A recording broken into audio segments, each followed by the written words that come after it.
The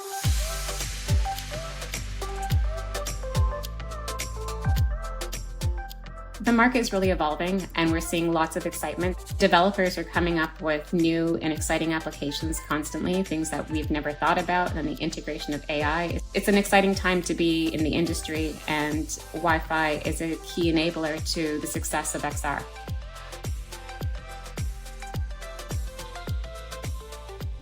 Hey, this is Martha DeGrasse here again for the Wi-Fi Alliance, and this is The Signal, our podcast where we bring you the inside track on Wi-Fi.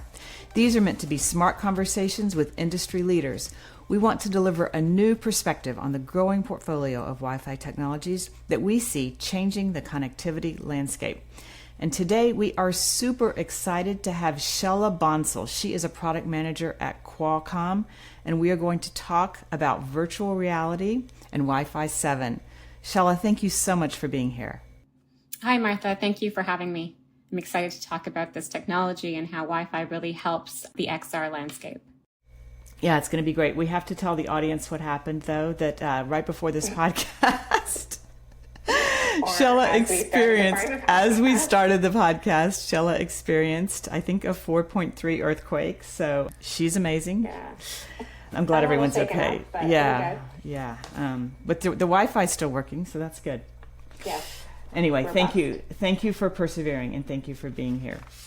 So we hear all the time, well, not all the time, but often about extended reality, virtual reality, usually in the context of gaming. But let's start by talking about enterprise use cases. I know that you're seeing a lot of that. So give us a little bit of an overview of what you're seeing for the enterprise.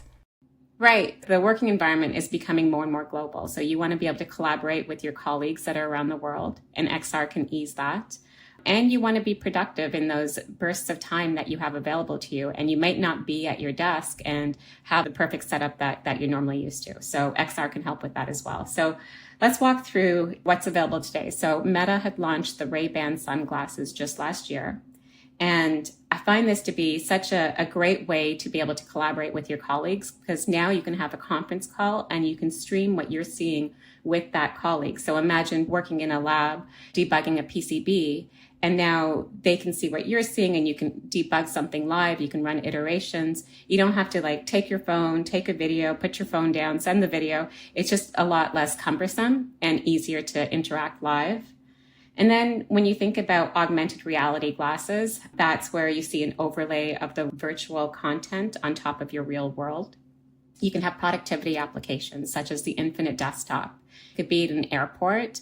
You're not in front of your typical working environment, but you're in a space and you have some time and you want to use it effectively. So you can be using that infinite desktop and feel like you have all that display real estate that you're looking for. Or you can have a conference call with a colleague and see their image right in front of you. Or even interact with the 3D object that you're designing in your space. Those sound like they're all ways to really boost productivity. And then if you go to the next step and you take virtual reality, where you have a completely immersive experience, it's called a headset or an HMD, and it's enclosed even your peripheral vision. And so you're completely immersed. You can take collaboration to the next level. So you and your colleagues can each be an avatar and could be meeting in a virtual space and feel like you're having a physical interaction, but you're in a virtual world. So you could be whiteboarding together and discussing and collaborating on problems. For me personally, I would love to see what happens with VR in the educational space. So I'm not sure if you're familiar with the children's book, The Magic School Bus, or that cartoon. I almost see that VR headset as your magic school bus. You can travel to any place in the universe, any point in time. You can shrink yourself down.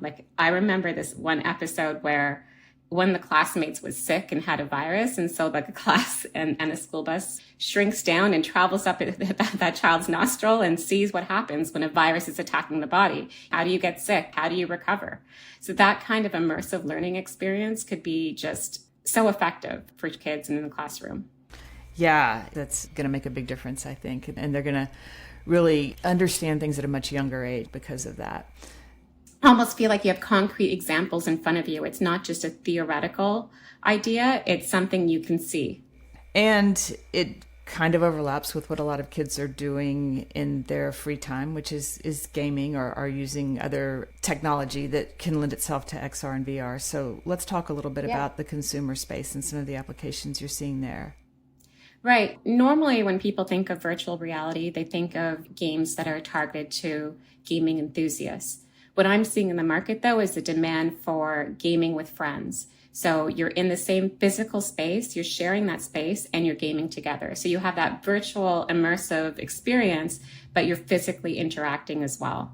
Developers are coming out now with mixed reality games where you're interacting with digital content while seeing your real world around you. This is reminiscent of the Pokemon Go experience, which lots of people took part in. You didn't have to be a gamer, like grandparents and parents and children, and it was a really social interaction. And then even when you think about use cases for the consumer environment, I think the Meta smart glasses have a real tangible benefit to the consumer. So for me personally, I live in California. My whole family is in Canada. So I talk to my sister at least every week, and I want to see my little nephews. They're 4 and 2 years old. But as soon as you put a phone in front of them, you're kind of disrupting their gameplay experience. So now with the smart glass, she can have me on the phone. I can see what she's seeing. The kids are still playing, and it's almost like I'm there, and I'm not disrupting their gameplay. So if they're dancing and they don't want anyone to see but their mom, well, I can see them too.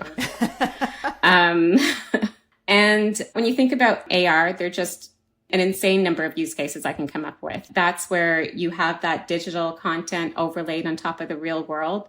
I enjoy cooking, but I still need to refer back to recipes. And I'm sure you've had the same experience where you have your pot, it's hot, it's sitting on the stove, you've got your onions, your garlic, and then you can't remember the next ingredient or how much of the next ingredient to put on. So you have to run to your phone, wake it up, and your hands are all dirty. Instead, now you've got the smart glasses, they're on you, and you can see the recipe overlaid while you're cooking. It's just so much easier. Even, if you're riding your bike and you want to get turn-by-turn directions, now you've got a peer-to-peer connection between your phone and your glass. You can get those turn-by-turn directions right on your display as you're riding your bike. And then it even can make driving safer. Imagine driving at night on a rainy day. You can't see the lines very well. You can't see the signage very well. Now those glasses can illuminate all of that. So there's lots and lots of use cases. And then as soon as AI is integrated within the smart glass or within the AR glass, there's thousands more that I'm sure I've never even thought of before. Yeah, a lot of those have a lot to do with safety. That's super interesting. So how does Wi-Fi 7 empower all this? Well, Wi-Fi 7 is really the key to unlocking XR experiences. So the industry from ISPs and OEMs and content providers are working to realize VR cloud gaming. So if you think about cloud gaming is so intensive and stressful on the network infrastructure, because every time you move your head or you interact with the game, you need to have a newly rendered image that's sent to that HMD. And so our job as Qualcomm is to make sure that the Wi-Fi system within the home is not the bottleneck. And we rely on multi-link operation defined in the Wi-Fi 7 spec to increase that pipe within the home. So MLO plus Qualcomm's high band simultaneous even further increases that pipe. So you have a lot of bandwidth and you can maintain your latency and minimize that latency. That's what we rely on. So let's dive into that a little bit, because the latency requirements for these applications that you're discussing are orders of magnitude smaller than we've seen in other previous applications, right? Yeah, it's very true. When the first VR headset sort of came out to market, some people experienced that queasy feeling or that dizzy feeling, and that was because of jitter. That's because you're not maintaining that low latency consistently. So with multi-link operation plus high band simultaneous, where now you're aggregating like a 160 megahertz channel in the high band at 5 gigahertz plus 160 megahertz at 6 gigahertz to effectively make a 320 megahertz channel. So you've aggregated all of this data and you have a really wide pipe available to you. You're able to maintain that latency requirement and not have that dizziness experience. And that makes all the difference. And what about the bandwidth requirements? Can you Right. So that multi-link plus HBS also addresses bandwidth availability by widening the pipe. I think a really important metric that we're working on is power. So to have that lightweight form factor of a glass for the smart glasses to be similar to the glasses I'm wearing today, And to have a headset that you can wear for a long period of time, you really need it to be comfortable and lightweight, and you need the battery to lasting all day long. And we do that with hardware technologies such as relying on transistor node technology, relying on adjustments and improvements to hardware architecture, as well as software techniques like TWT, where we can schedule the data and maximize the amount of time that the glass is sleeping, thereby reducing the power. And what is TWT? It's target wake time, which is defined in the Wi-Fi spec. Oh, okay. All right, great. Yeah, because it seems like all the things that are going on with VR and XR would be very, very power hungry, and yet they need to go on in devices that are getting smaller and smaller and that need to be away from their chargers for longer and longer. So that's really your challenge, right? Yeah, it's a massive challenge. And we rely on the Wi-Fi Alliance and ourselves to really innovate and figure out ways to address those challenges. So what are some predictions for 2024 with uptake of devices that are going to take advantage of this?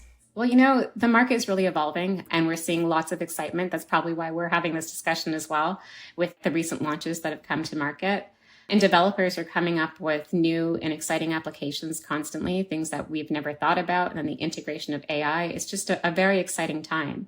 But for Qualcomm, our goal here is we have challenges that we're still working on today. So when it gets to the point that AR glasses are being widely adopted, you're going to find yourself in smaller environments. Like imagine being on a subway with multiple people in that room and each person having a glass and having a phone interacting with each other. So we need to be able to scale. We need to be able to scale that network. So that's one of the problems that we're working on and we're solving.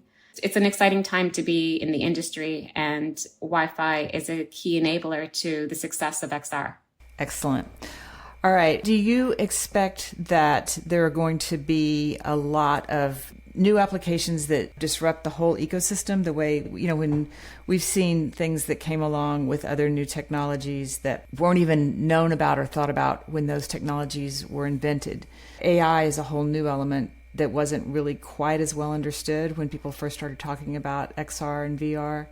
Do you think that that's a game changer here, or do you think it's just going to be sort of an evolutionary development? I can see it being a game changer, especially for AR glasses.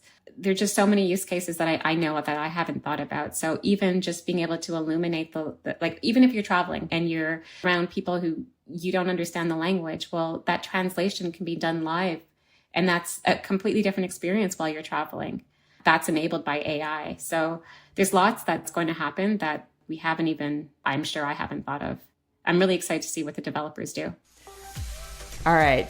Shaila Bansal, product manager at Qualcomm. Thank you so much for being here on The Signal. Thank you. It's been fun. Yeah, it's been great. And I hope that you don't have any aftershocks. Yeah, exactly. I really hope there's no more aftershocks. All right, that is our show. You can get The Signal straight to your device through Apple Podcasts, Spotify, Amazon Music, and of course through the Wi-Fi Alliance. That's y-fi.org.